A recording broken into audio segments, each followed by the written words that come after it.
ابھی بہت کچھ آگے آنا ہے. اگر انہوں نے پاکستان کو یقین دہانیاں چاہیے ان سے وہ نہیں کروائی اور انہوں نے اپنی جو سرزمین ہے اس کو پاکستان کے خلاف استعمال ہونے سے نہیں روکا تو پھر ان کا حشر بہت برا ہوگا. اس وقت پورے افغانستان میں پاکستان کے ڈرونز اور پاکستان ایئر فورس کا راج ہے اور ان کا بہت سارا علاقہ بھی ان کے ہاتھ سے نکل چکا ہے اور وہ پاکستان کے قبضے میں آ چکا ہے. تو دوستو بات یہ ہے کہ اس وقت ان کے جو ہیڈ کوارٹر کو نشانہ بنانے کے بعد ان کی تقریباً جو حکومت ہے وہ ختم ہی ہو چکی ہے, یہ تتر بتر ہو چکے ہیں. اگر کوئی افغانستان کی عوام اب اٹھتی ہے, احتجاج کرتی ہے, ان کے خلاف نکلتی ہے تو وہ ان کا قلعہ کما کر سکتی ہے اور ان سے اپنی جان چھڑوا سکتی ہے. تو پاکستان کے فضائی عملوں نے ان کی ساری قیادت کو تتر بتر کر دیا ہے. ان کی جو قیادت ہے یہ غاروں میں اب چھپی بیٹھی ہے.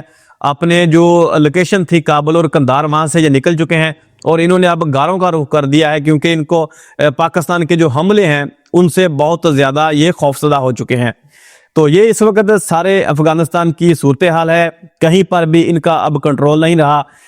کابل میں احتجاج ہو رہے ہیں اور کچھ دیگر علاقوں میں ان کے احتجاج ہو رہے ہیں ان کی قیادت کے خلاف اور وہ طالبان سے جو ہیں وہ مطالبہ کر رہے ہیں کہ سٹیپ ڈاؤن کر جائیں, آپ نے بہت افغانستان کو نقصان پہنچا دیا ہے. دوستو پاکستان کا یہ بہت اچھا فیصلہ ہے. یہ فیصلہ ہمیں بہت پہلے کر لینا چاہیے تھا.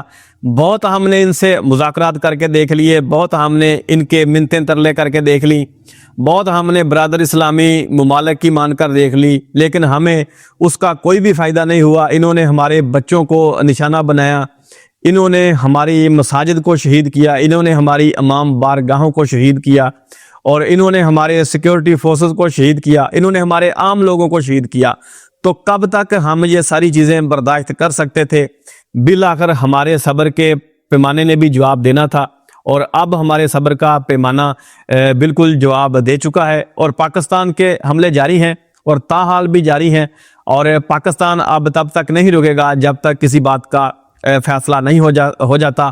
اور پاکستان مینلی خاص طور پر ان کے جو ایمونیشن کے ڈیپو ہیں ان کو پاکستان زیادہ نشانہ بنا رہا ہے.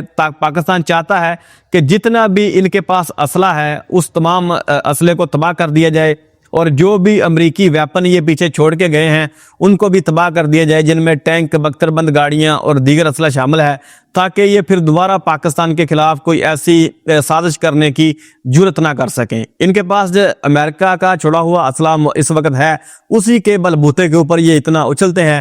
تو اگر پاکستان ان کو ہٹ کرتا ہے تو ظاہری بات ہے جب ان کے پاس اسلحہ نہیں ہوگا تو جو پھر اتنا زیادہ اچھلیں گے بھی نہیں. تو پاکستان ان کے جو ایمونیشن کے ڈیپو ہیں ان کو بڑی تیزی کے ساتھ نشانہ بنا رہا ہے. بہت ساری لوکیشن کے اوپر ان کے ایمونیشن ڈیپو جو ہیں ان کو تباہ کر دیا گیا ہے اور انٹیلیجنس کے اوپر بہت سارے آپریشن ابھی بھی جاری ہیں. ہو سکتا ہے کہ ان کی جو کوئی ہائی لیول کی قیادت ہے اس کو بھی ہٹ کیا جائے. تو بہت ساری چیزیں ابھی سامنے آنا باقی ہیں. بہت ساری کیجویلٹیز ہیں جو ابھی تک رپورٹ بھی نہیں ہوئی ہوں گی. تو جیسے جیسے مزید اپڈیٹس آئیں گی آپ کے ساتھ ہم شیئر کرتے رہیں گے اور زیادہ تر اپڈیٹس ہم اپنے فیس بک پیج کے اوپر آپ کے ساتھ شیئر کریں گے. تو اگر آپ نے اس کو لائک نہیں کیا تو اس کو جا کے آپ لائک کر لیں, اس کا لنک میں آپ کو ڈسکرپشن میں دے دوں گا. تو اس کے علاوہ دوستو جب یہ میں ویڈیو بنا رہا ہوں تو ابھی یہ بھی خبر آ رہی ہے کہ تقریباً 4 بجے کے قریب ڈی جی ISPR صاحب کی پریس کانفرنس بھی ہوگی. تو اس میں یہ تمام جو چیزیں ہیں اب سامنے آئیں گی. افواج پاکستان بتائے گی کہ کن کن لوکیشنز کو ہٹ کیا گیا ہے اور ابھی تک کی کیا صورتحال ہے. تو اس کا بھی ہم دیکھیں گے کہ اس میں کیا چیزیں سامنے آتی ہیں. باقی پوری پاکستان کی قوم اپنی فوج کے ساتھ کھڑی ہے, اپنے اداروں کے ساتھ کھڑی ہے اور اب ان نمک حراموں کو سبق سکھانے کا وقت آ چکا ہے. تو ان کو سبق سکھائے بغیر اب یہ آپریشن بالکل بھی نہیں رکنا چاہیے. ونس اینڈ آل کریں, اس کو ڈن کریں. اب روز روز کی یہ جو چیزیں ہیں یہ اب برداشت سے باہر ہو چکی ہیں. اور اگر پاکستان اس سارے معاملے میں واہ خان کوریڈور جو ہے اس کے اوپر پاکستان کسی طریقے سے کنٹرول حاصل کر لے تو یہ پاکستان کے لیے ایک بہت بڑا بونس ہوگا. کیونکہ واہ خان کوریڈور کو جو کہ پہلے بھی پاکستان کا ہی حصہ ہے, ہم تو صرف برادر اسلامی ملک کا چورن بیچ کر ہم نے ابھی تک کچھ اس کے اوپر کیا نہیں. تو پاکستان کو ابھی یہ کوریڈور لینا چاہیے اور یہ جو کوریڈور ہے یہ ڈائریکٹ ہمارا تاجکستان کے ساتھ جو ہماری کنیکٹیوٹی ہے اس کو بنا دے گا اور پھر پاکستان کو افغانستان کی ضرورت نہیں رہے گی سینٹرل ایشین ریاستوں تک رسائی کے لیے. تو پاکستان کو واہ خان کی پٹی کے بارے میں بھی اب سوچنا ہوگا. 10 کلومیٹر تقریباً اس کی جو ہے وہ وایا ہے, اس کو پاکستان کور کرے اور یہاں پر اپنی فورسز بٹھا کے اس کو پاکستان قبضہ کر لے, اور تاجکستان کے ساتھ پاکستان کو اس کے اوپر اب بات چیت کرنی چاہیے. تو یہاں سے ہماری کنیکٹیوٹی ہو سکتی ہے.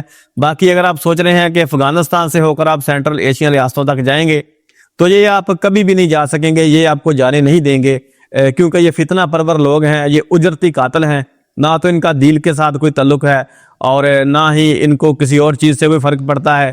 ان کو صرف پیسہ ان کے لیے سب کچھ ہے, جو ان کو پیسہ دے گا اس کے لیے یہ کام کریں گے. تو ابھی ان کو پیسہ اسرائیل اور انڈیا سے مل رہا ہے, تو اب یہ اسرائیل اور انڈیا سے اب پیسہ لے کے پاکستان کے خلاف کارروائیاں کریں گے. یہ بھول چکے ہیں کہ یہ جو تمام لوگ ہیں ان کو پاکستان نے پناہ دی تھی, اور ان تمام لوگوں کو امریکہ کے جب حملے ہو رہے تھے افغانستان میں تو پاکستان نے ان کو چھپایا ہوا تھا اور پاکستان نے ان کو محفوظ رکھا ہوا تھا. تو یہ بڑے احسان فراموش لوگ ہیں, یہ تمام احسان پاکستان کے بھول چکے ہیں. تو خیر اگر بھول چکے ہیں اور انہوں نے یہ اب گندی حرکتیں کرنا شروع کر دی ہیں تو یقیناً پاکستان کو بھی اب پھر ان کے خلاف آل آؤٹ وار کے اوپر ہی جانا چاہیے, جو کہ اب شروع ہے. تو اللہ تعالیٰ پاکستان کا حامی و ناصر ہو. جیسے ہی کوئی مزید اپڈیٹ آئے گی آپ کے ساتھ شیئر کریں گے. فی الحال دوستو اتنا ہی تھا, اپنا خیال رکھیے گا, ملتے ہیں نیکسٹ ویڈیو میں. اللہ حافظ.